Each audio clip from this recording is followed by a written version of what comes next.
So great, Andy. Great to be talking to you about the Third Sector Cafe next week. I'm really excited about it. It's slightly new territory for us in that we're getting in somebody that often works with for profits to have a chat with us. And we're going to be based at Burton Street, and I know you've been doing some work with Burton Street. So how did that come about, and how did you think that your approach kind of maps across against a charity? One of the things I've always thought is, and recognised, having worked with lots of different charities and private sector businesses, is there are lots of similarities. And Claire came along to a network we have, an informal network called Minds of Many, which are local entrepreneurs. We get together once a month to chat about challenges and issues that we've got. And we met Claire, and she was talking to us, and we said, well, come along. And I think relatively quickly she already knew, to be fair, but it confirmed there are lots of similarities. Yeah. And we have quite a lot of people from the third sector come on some of our leadership programs.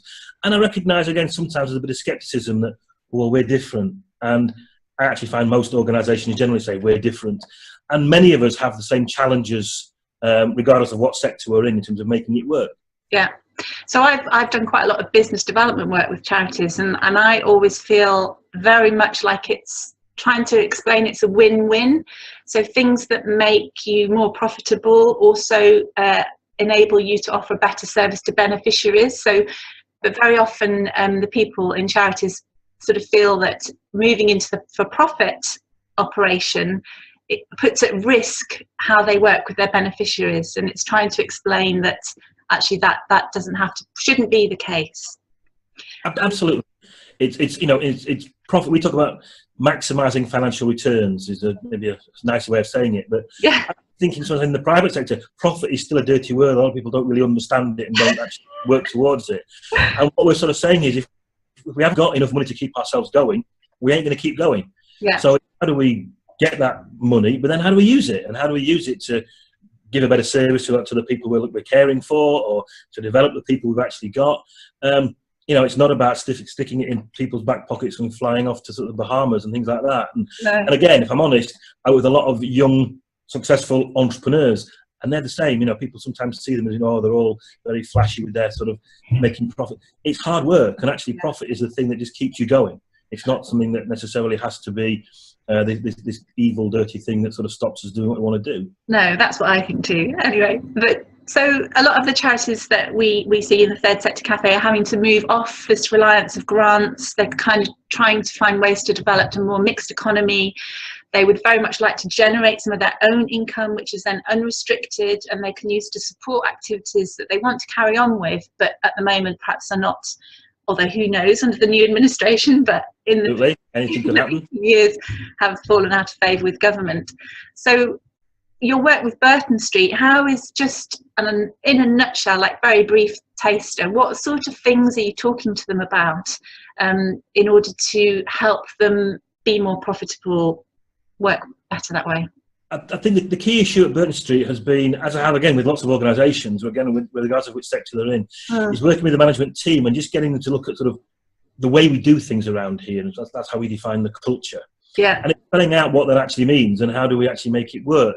And I think, without a doubt, sometimes there is a resistance in some sectors for this word profit, and it's getting people to understand what it really means. And I think more importantly, the impact people can have on making it work. So even doing things more efficiently and effectively could actually improve the profitability of an organisation. So it doesn't have to be going out, knocking lots of doors down and selling. Equally, that is a key issue for some people. Yeah. It's about generating extra streams of revenue. Then who are the people we should be targeting?